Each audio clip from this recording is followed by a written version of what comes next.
கப்பி ப்ரீடிங்கை பற்றி தான் இந்த வீடியோவில் பார்க்க போகிறோம். கப்பி ப்ரீடிங்கை பற்றி ஒரு 50 வீடியோவாச்சும் தமிழில் இருக்கும். இருந்தாலும் என்னால் முடிஞ்ச அளவுக்கு ஒரு தனித்துவமான டிப்ஸ்லாம் நான் சொல்கிறேன்.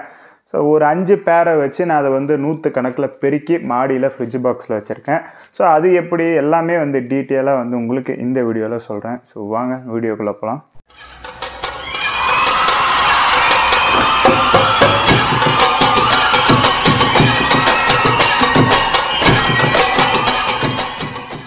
இது எல்லாமே பார்த்தீங்கன்னா என்னோடய டம்போ இயர்ஸு. மொத்தம் ஒரு 5 பேர் வாங்கினேன். 5 பேர் வாங்கி மாடியில் ஃப்ரிட்ஜ் பாக்ஸில் ஒன்றா விட்டுட்டேன். ஸோ அதுக்கப்புறம் தொடர்ந்து பில்லட்ஸ் ஒரு நாளைக்கு 2 தடவை போடுவேன். காலேஜ் போனப்போ ஒரு டைம் தான் போட்டேன்.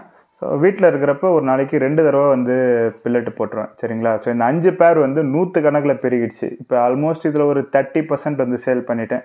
இப்போ ஒரு 70 கிட்ட இருக்குது. இன்னும் பேபிஸ்லாம் இந்த ஃப்ரிட்ஜ் பாக்ஸில் இருக்குது. இதில் பேரண்ட்டும் இருக்குது. சரிங்களா? நான் வாங்கின அந்த 5 பேரண்ட்டும் இருக்குது, குட்டிங்க இருக்குது, எல்லாம் ஒரே சைஸில் வளர்ந்து இருக்குங்க. இதுங்களை ப்ரீட் பண்ணதுக்கு நான் வேறு எதுவுமே பண்ணலை. ஒன்றா விட்டேன், பில்லட்டு போட்டேன். ஸோ அவ்வளோதான் டம்போ இயரில் நான் பண்ணது. கப்பியில் ஊறுபட்ட வெரைட்டிஸ் இருக்குது. குறிப்பிட்ட வெரைட்டிஸ்க்கு இப்படி தான் ப்ரீட் பண்ணணும் அப்படின்னு இருக்கும்.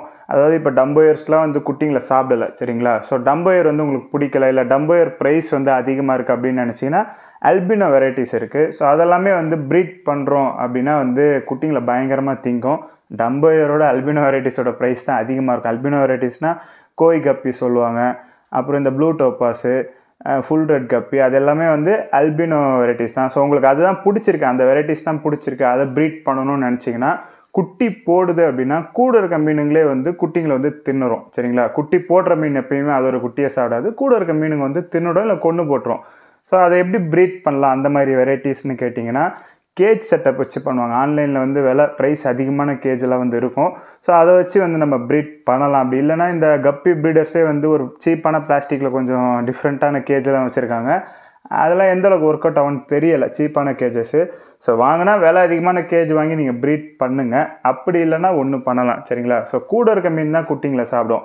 ஸோ கப்பி ஒன்ஸ் கொஞ்சம் குண்டாக ஆரம்பிச்சிருச்சு அப்படின்னா மதரை செப்பரேட் பண்ணி வச்சுருங்க. குட்டி போட்டு ஒரு 2 நாள் வரைக்கும் கண்டிப்பாக மதரை குட்டியை சாப்பிடாது. அதுக்கப்புறம் தான் சாப்பிட ஆரம்பிக்கும். ஸோ குட்டி போட்டுருச்சு அப்படின்னா மதரையே நீங்கள் குட்டிங்கக்கிட்டேருந்து பிரிச்சுருங்க. ஸோ இப்படி தான் நான் என்னோடய ப்ளூ டோப்பாஸை ப்ரீட் பண்ணேன். சரிங்களா? அதுவும் ஒரு 3 பேர் வாங்கினேன். பட்டு ஒரு பேரண்ட்டில் இருந்து தான் நான் குட்டி எடுத்தேன், ஒரு 20 குட்டிக்கிட்ட. ஸோ அதுங்க இப்போ வளர்ந்து நல்லா இருக்குது. சரிங்களா? அதில் ஃபீமேல் கவுண்ட் தான் அதிகமாக இருக்குது. ஸோ இந்த மாதிரி நானும் ஒரு அல்பினோ வெரைட்டிக்கிட்ட இருந்து ஒரு பேட்ச் தான் எடுத்தேன். சரிங்களா? அதுக்கப்புறம் அந்த பேரண்ட்டையும் நான் சேல் பண்ணிட்டேன். அப்பப்போ யாராச்சும் கமெண்ட் போடுவாங்க, இந்த மாதிரி கப்பி எதெல்லாம் குட்டியை சாப்பிடாத அதை சொல்லுங்கள், அதில் எது எனக்கு பிடிச்சிருக்கோ நான் போயிட்டு வாங்கிப்பேன் அப்படின்னு கேட்பாங்க. நான் பொதுவாக சொல்லிடுவேன், டம்போ இயர்ஸ் எல்லாமே குட்டிங்களை சாப்பிடாது அப்படின்னு சொல்லிவிடுவேன். இப்போ அப்படியும் சொல்ல முடியாது. ஏன்னா அல்பினோ வெரைட்டிஸ்லேயே கோய் கப்பீஸ்லாம் பார்த்திங்கன்னா டம்போ இயர் வர ஆரம்பிச்சிருச்சு. அதெல்லாம் ப்ரீட் பண்ணாலும் குட்டிங்களை திங்க தான் செய்யும். ஸோ அதனால் அப்படியும் பொதுவாக சொல்ல முடியாது. ஸோ நீங்கள் கப்பி வாங்குறீங்க, ஒரு ப்ரீடர்ட்டேருந்து வாங்குறீங்கன்னா அந்த ப்ரீடர்ட்டே கேளுங்க, குட்டி போட்டால் குட்டியை சாப்பிடுமா, இல்லை எதனா மெத்தட் இருக்கா அப்படின்னு கேளுங்க. ஷாப்கீப்பர்ஸ்ட்டை கேளுங்க. மோஸ்ட்டாக ஒரு 60% ஷாப்கீப்பர்ஸ் கரெக்டாக சொல்லுவாங்களான்னு எனக்கு தெரியலை. சரி, என்னோடய டம்போ இயர்ஸ்லாம் ஈஸியாக ப்ரீட் ஆகிடுச்சு. பட் அதுலேயும் பிரச்சனை இருக்குது. டம்போ இயராக இருக்கட்டும், இல்லை ட்ராகன் வெரைட்டி, கிராஸ் வெரைட்டி, எதுவாக வேணா இருக்கட்டும். ஸோ நம்ம தொடர்ந்து ப்ரீடு எடுத்துக்கிட்டே வரோம். அதுலேருந்து லைனேஜ் குட்டிங்களை கொண்டுகிட்டே வரோம். இப்போ என்னோடய டம்போ இயரில் ஒரு 3rd லைனேஜ் குட்டிங்களாம் வர ஆரம்பிச்சிச்சு. அதெல்லாம் வளருது அப்படின்னா கண்டிப்பாக இயர் சுத்தமாக இருக்காது. சரிங்களா? F1 F2ல் நல்ல குவாலிட்டி வரும். F3 F4லலாம் அப்படியே இயர் சின்னதாகிட்டே போகும். ஸோ குவாலிட்டி இயரில் குறைஞ்சிக்கிட்டே வரும் டம்போ இயரில். இதே இப்போ ட்ராகன் அப்படின்னா அதில் டைல் அந்த குவாலிட்டி குறைஞ்சிட்டே போகும். இப்போ ட்ராகன் பேர்ஸ் நானும் என்னோடய பிளான்டட் டேங்கில் சும்மா ஒரு 3 பேர் போட்டு வச்சுருக்கேன் டம்போ இயரில். அதுங்களோட இயர் குவாலிட்டியும் குறையும், டைல் குவாலிட்டியும் போக போக லைனேஜ் நம்ம எடுக்கிறோம் அப்படின்னா குறைஞ்சிக்கிட்டே போகும். ஒன்று கிராஸ் லைன் பண்ணணும். நம்ம டைரெக்டாக ஒரே பேட்சில் இருக்க F1s கிராஸ் பண்ணக்கூடாது. வேறு லைனேஜ்லேருந்து எடுத்து பண்ணணும். அப்படி இல்லைன்னா நடுவில் லைனேஜ் மாற்றி பண்ணணும். இல்லைனா மொத்தமாக F2 F3 பேட்ச் வர்றப்ப எல்லாத்தையும் சேல் பண்ணிவிட்டு திருப்பி புது லைனேஜ்லேருந்து நம்ம எடுக்கணும். சரிங்களா? சரியாக சொன்னேன்னு தெரியலை. என்னென்னா தொடர்ந்து ஒரே கப்பி பேட்ச்லேருந்து நம்ம எடுத்துகிட்டு வந்தோம்னா குவாலிட்டி குறைஞ்சிக்கிட்டே வரும்.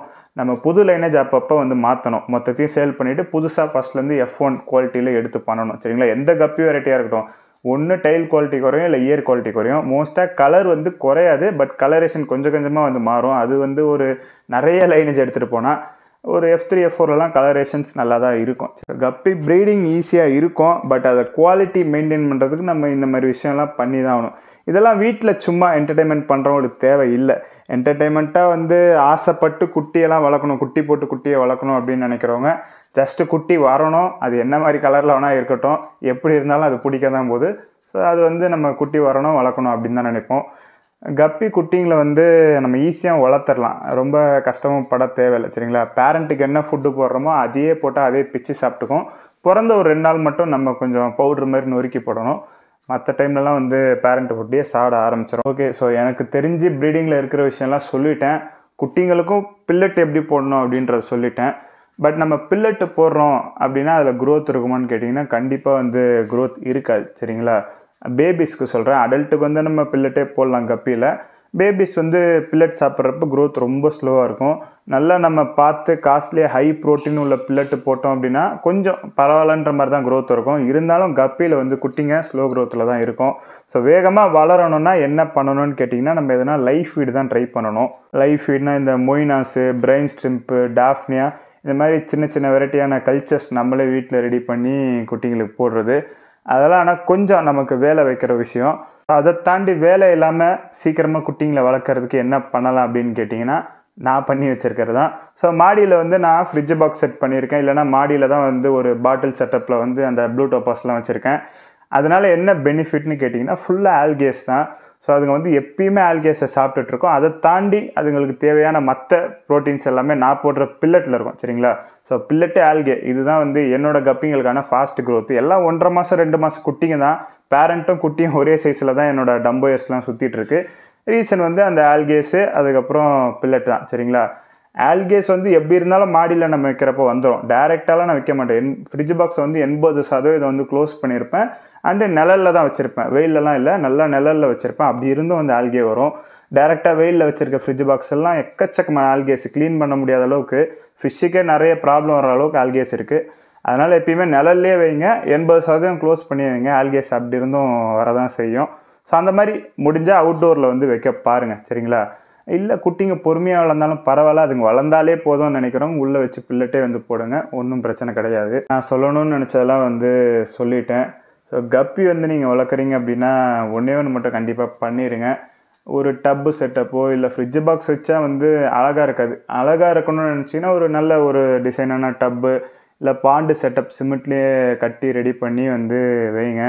கூட்டமாக பார்க்குறதுக்கு அவ்வளோ நல்லாயிருக்கும். இப்போ என் ஃப்ரிட்ஜ் பாக்ஸ் எல்லாம் 100 கணக்கில் இருந்தப்போ எனக்கு அவ்வளோ பிடிச்சிருந்துச்சி. இப்போ ஒரு 30 மீன் தான் விற்றுருப்பேன், அதுக்கே கொஞ்சம் ஒரு மாதிரி இருக்குது.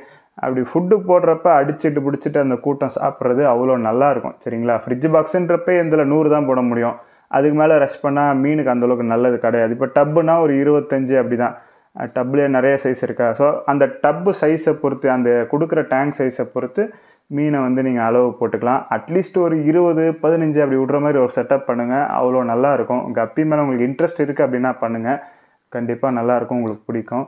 சரி ஓகே, ஸோ இந்த வீடியோவில் தான். இந்த வீடியோ பிடிச்சிருந்தா லைக் பண்ணுங்கள். வேறு ஏதாச்சும் வீடியோ போகணுன்னு நினச்சா கீழே கமெண்ட் பண்ணுங்கள்.